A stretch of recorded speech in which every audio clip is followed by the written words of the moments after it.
सभी लोग मेरे साथ नारा लगाएंगे, बोले भारत माता की, भारत माता की, भारत माता की।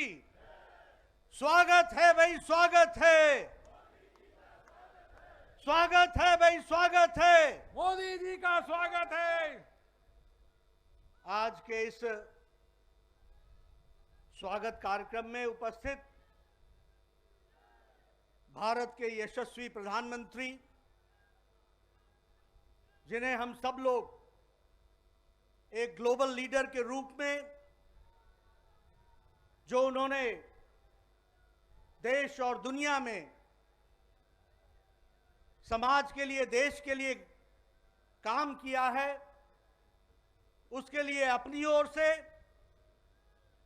करोड़ों उनके प्रशंसक जो दुनिया भर में हैं, उनकी ओर से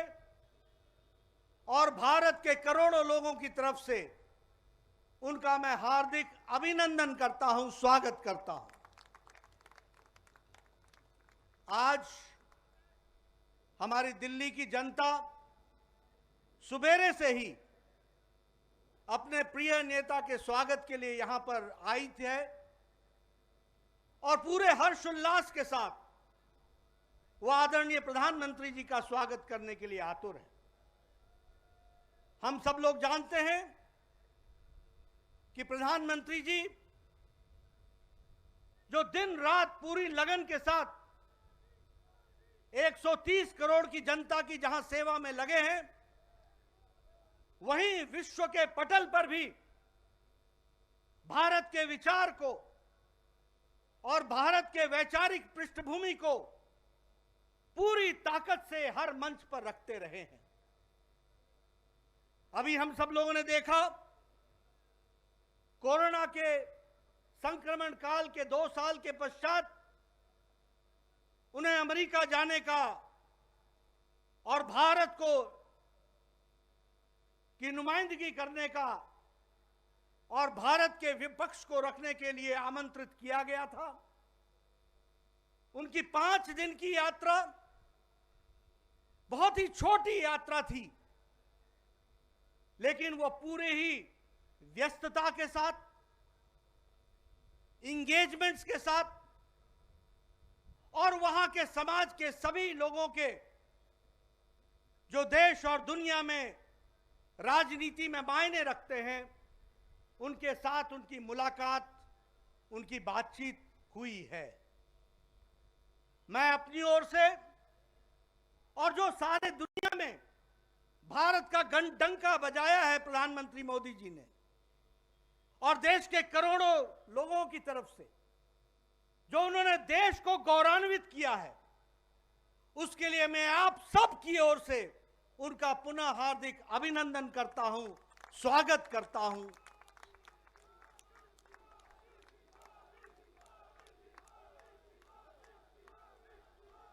आज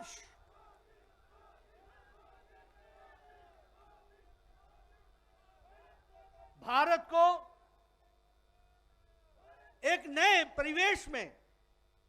एक नए दृष्टि से सारी दुनिया देख रही है।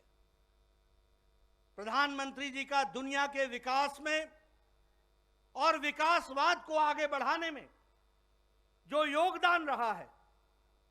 उसको देखते हुए इस यात्रा ने भी स्पष्ट किया है कि भारत मोदी जी के नेतृत्व में दुनिया एक अलग दृष्टि से भारत को देखने लगी है।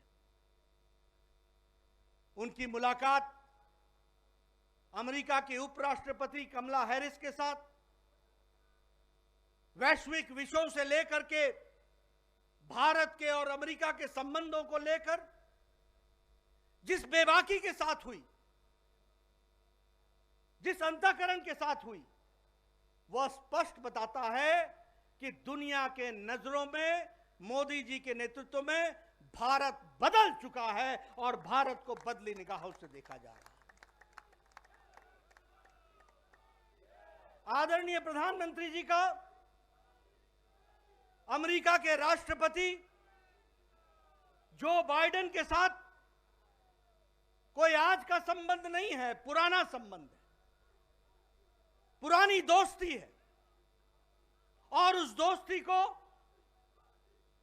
अमेरिका के राष्ट्रपति जी ने भी अपने वक्तव्य में स्पष्ट शब्दों में कहा है। और इसीलिए हम सब लोगों को देखने को मिला कि भारत के प्रधानमंत्री और अमेरिका के राष्ट्रपति जी की बातचीत किस आत्मीयता के साथ और किस बेबाकी के साथ भारत अमेरिका के संबंधों को लेकर और वैश्विक परिवेश में हुई है, वह भी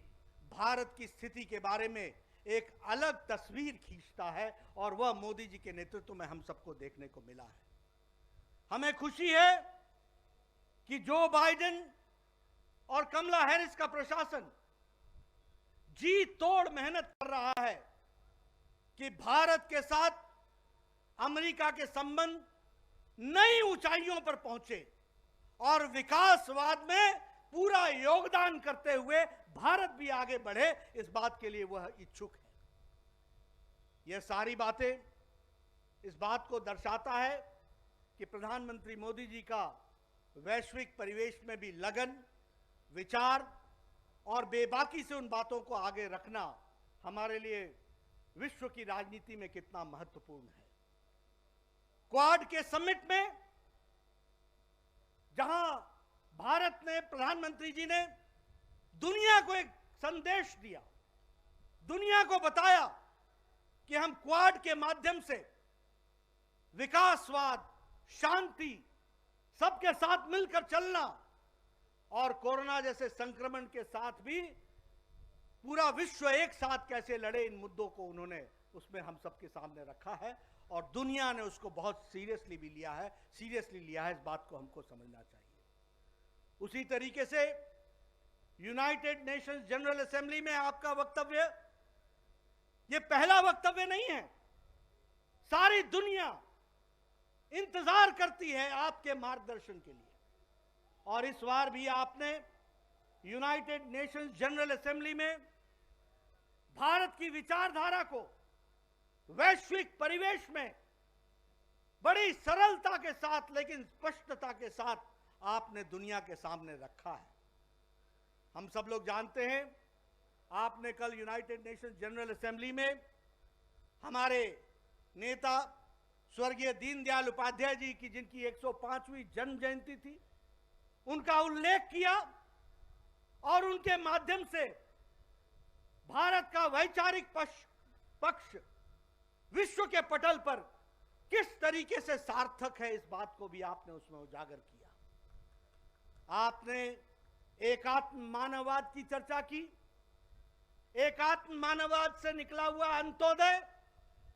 जो भारत के 130 करोड़ की जनता की चिंता कर रहा है और उसमें से निकला हुआ